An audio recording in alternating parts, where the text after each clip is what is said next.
Hello दोस्तों, welcome back to let's code with Sohel. आज हम समझेंगे एक ऐसा कॉन्सेप्ट जो इंस्ट्रक्शन को स्मार्ट और फ्लेक्सिबल बनाता है, जो कि है एड्रेसिंग मोड्स। ये टॉपिक एग्ज़ाम, इंटरव्यू और कॉम्पिटिटिव प्रिपरेशन के लिए बहुत इंपॉर्टेंट है।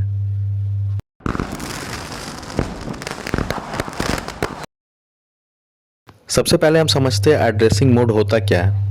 एड्रेसिंग मोड एक तरीका है जिससे कंप्यूटर का प्रोसेसर यानी सीपीयू ये डिसाइड करता है कि कोई इंस्ट्रक्शन का डेटा कहाँ से लेना है या कहाँ स्टोर करना है। यानी मीन्स सीपीयू कोई ऑपरेशन करता है जैसे एडिशन, सब्सट्रैक्शन, तो उसको डेटा चाहिए होता है। अब ये डेटा मेमोरी में हो सकता है, रजिस्टर में हो सकता है या कहीं और। एड्रेसिंग मोड बताता है कि ये डेटा कहाँ से आएगा। हर इंस्ट्रक्शन के लिए सीपीयू को पता होना चाहिए कि ऑपरेंड यानी डेटा कहाँ से फेच करना है। एड्रेसिंग मोड्स इस प्रोसेस को डिफाइन करते हैं। हर मोड का अपना स्टाइल होता है और सिचुएशन के हिसाब से यूज़ होता है। चलो अब एक एक एड्रेसिंग मोड को सिंपल लैंग्वेज में समझते हैं और हर एक के लिए एग्जाम्पल देते हैं। हम एज्यूम करते हैं कि हम एक हाइपोथेटिकल प्रोसेसर पे काम कर रहे हैं जो इंस्ट्रक्शन एग्जीक्यूट करता है। सबसे पहला है इमीडिएट एड्रेसिंग मोड। ये क्या है?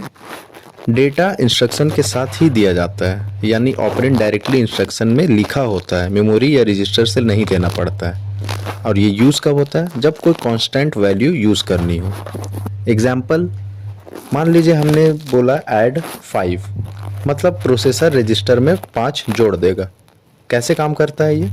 यहाँ 5 बोल रहा है कि डेटा 5 डायरेक्टली इंस्ट्रक्शन में है, मीन्स 5 जो है वो डायरेक्टली इंस्ट्रक्शन में है। सीपीयू इसको किसी मेमोरी लोकेशन से नहीं ढूंढेगा। रियल लाइफ एक एग्जांपल देख लेते हैं। जैसे मान लीजिए आप अपने फ्रेंड्स को बोल रहे हैं कि भाई 5 रुपये का चॉकलेट दे दो। यहाँ 5 डायरेक्टली वैल्यू है, कहीं से नहीं लेना पड़ेगा। ठीक है। नेक्स्ट है डायरेक्ट एड्रेसिंग मोड। ये क्या है? ये इंस्ट्रक्शन में मेमोरी एड्रेस दिया जाता है जहाँ डेटा रखा है। सीपीयू उस एड्रेस पे जाता है और वहाँ से डेटा फेच करता है। और ये यूज़ होता है कब? जब डेटा किसी स्पेसिफिक मेमोरी लोकेशन पे स्टोर्ड हो। एग्जाम्पल, हमने लिखा मान लीजिए लोड R1, 1000। इसका मतलब क्या है? मतलब ये कि मेमोरी एड्रेस 1000 से डेटा उठाओ और रजिस्टर R1 में डाल दो। और ये काम कैसे करता है? यहाँ 1000 एक मेमोरी एड्रेस है जहाँ डेटा रखा है। जैसे मान लीजिए 25 वहाँ मेमोरी एड्रेस पे रखा है। सीपीयू 1000 पे जाता है, मीन्स मेमोरी एड्रेस पे जाता है, 25 उठाता है और R1 में स्टोर करता है। रियल एग्जांपल ये है, जैसे मान लीजिए आप अपने अलमारी के एक स्पेसिफिक ड्रॉअर पे से जाके बुक निकालते हैं, क्योंकि वो बुक का एड्रेस है, आप जानते हैं ये ड्रॉअर पे मैंने बुक रखा है। ठीक है। नेक्स्ट है इनडायरेक्ट एड्रेसिंग मोड। ये क्या है? इंस्ट्रक्शन में एक मेमोरी एड्रेस दिया जाता है, लेकिन उस एड्रेस पे डेटा नहीं, बल्कि एक और एड्रेस होता है जहाँ एक्चुअल डेटा रखा है, यानी एक एक्स्ट्रा स्टेप लगता है। ये यूज़ कब होता है? जब डेटा के एड्रेस डायनेमिकली डिसाइड होते हैं। इसका एग्जांपल ये है कि मान लीजिए हमने फिर वही same example load R1, bracket में 1000। ठीक है। मतलब मेमोरी एड्रेस 1000 पे जाओ, वहाँ से एक और एड्रेस उठाओ, मान लो 2000, और उस एड्रेस 2000 से डेटा मान लो 50 उठा के R1 में डाल दो। ये काम यूँ करता है, जैसे यहाँ 1000 पे 2000 रखा है, मीन्स 1000 वाले एड्रेस पे जाओ, वहाँ 2000 नाम का एक और एड्रेस है, वहाँ पे एक्चुअल डेटा मीन्स 50 रखा है। सीपीयू पहले 1000 से 2000 पढ़ता है, फिर 2000 से 50। ओके। रियल लाइफ एग्जांपल ये है कि जैसे आप अपने फ्रेंड को बोले भाई उस ड्रॉअर में एक नोट है, उसमें लिखा है कि बुक कहाँ रखी है, तो पहले नोट पढ़ेगा, फिर उसमें लिखे एड्रेस पे जाके बुक उठाएगा। आई होप आप समझ रहे होंगे। Register addressing mode. ये क्या है? डेटा सीपीयू के रजिस्टर में रखा होता है और इंस्ट्रक्शन में रजिस्टर का नाम दिया जाता है। ये यूज़ कब होता है? जब डेटा ऑलरेडी रजिस्टर में हो और फास्ट प्रोसेसिंग चाहिए। एग्जाम्पल यूँ कि हमने इंस्ट्रक्शन दिया ऐड R1, R2, मतलब रजिस्टर R1 और R2 में जो वैल्यूज़ है उनको ऐड करो और रिजल्ट R1 में स्टोर करो। कैसे काम करता है ये? मान लो R1 में 10 है और R2 में 20। सीपीयू इन दोनों को ऐड करके 10 + 20 = 30, रिजल्ट को 30 को R1 में डाल देता है। रियल लाइफ एग्जांपल भी देख लेते हैं। जैसे आप अपने दो पॉकेट में पैसे रखे हैं, एक में 10 दूसरे में 20, तो दोनों के पैसे निकाल के जोड़ देते हैं। मीन्स दोनों के निकालो, 20 + 30 20 + 10 30, वो दोनों मिला के एक पॉकेट में रख लो। ठीक है। नेक्स्ट है रजिस्टर इनडायरेक्ट एड्रेसिंग मोड। ये क्या है?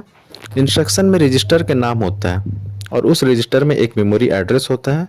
सीपीयू उस एड्रेस पे जाता है और वहाँ से डेटा फेच करता है। ये यूज़ कब होता है? जब डेटा का एड्रेस रजिस्टर में स्टोर्ड हो।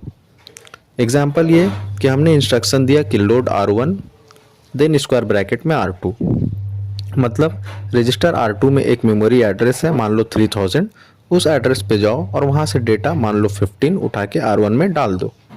कैसे काम करता है ये? R2 में एड्रेस 3000 है, ठीक है, आप समझिएगा। R2 में एड्रेस 3000 है, 3000 पे डेटा 15 है, ठीक है। R2 में एक एड्रेस है 3000 और उस एड्रेस में हमारा डेटा है जो है 15। CPU 3000 पे जाता है और 15 को उठाकर R1 में स्टोर कर देता है, ठीक है। रियल लाइफ एग्जांपल ये है कि जैसे आप अपने फ़ोन में एक एड्रेस सेव किए और उस एड्रेस पे जाके आप अपना पार्सल उठाते हैं, ठीक है। नेक्स्ट है इंडेक्स एड्रेसिंग मोड। ये क्या है? इंस्ट्रक्शन में एक बेस एड्रेस होता है और एक इंडेक्स रजिस्टर होता है। डेटा का फाइनल एड्रेस बेस एड्रेस और इंडेक्स के सम से मिलता है, ठीक है। अभी आपको नहीं समझ आ रहा होगा, मैं एग्जांपल से समझाता हूँ। ये यूज़ कब होता है? अरेज या लिस्ट के एलिमेंट्स एक्सेस करने के लिए। एग्जांपल ये है कि हमने इंस्ट्रक्शन दिया कि लोड R1, 1000 और ब्रैकेट में R2। ये एग्जांपल है। अब मैं समझाता हूँ कि इसका मतलब क्या है। मतलब ये कि R2 में एक इंडेक्स वैल्यू है, मान लो 4, ठीक है। बेस एड्रेस 1000 + 4 = 1004 पे जाओ और वहाँ से डेटा उठा के R1 में डाल दो। ये काम यूँ कर रहा है कि मान लो एड्रेस 1004 पे डेटा 60 है, CPU 1004 से 60 उठाता है और R1 में डाल देता है। रियल लाइफ एग्जांपल ये कि जैसे आप एक बुक शेल्फ पे 1000th जो स्लॉट है, 1000th स्लॉट से 4 स्लॉट आगे जाके बुक उठाइए। ये एड्रेसिंग मोड्स का कॉन्सेप्ट बहुत इंपॉर्टेंट है कंप्यूटर आर्किटेक्चर में, क्योंकि ये CPU को बताता है कि डेटा कहाँ से लेना है। ओके, सो आई होप आपको समझ आ गई होगी। अगर आपको वीडियो अच्छा लगे तो लाइक करिए, सब्सक्राइब करिए। Thank you.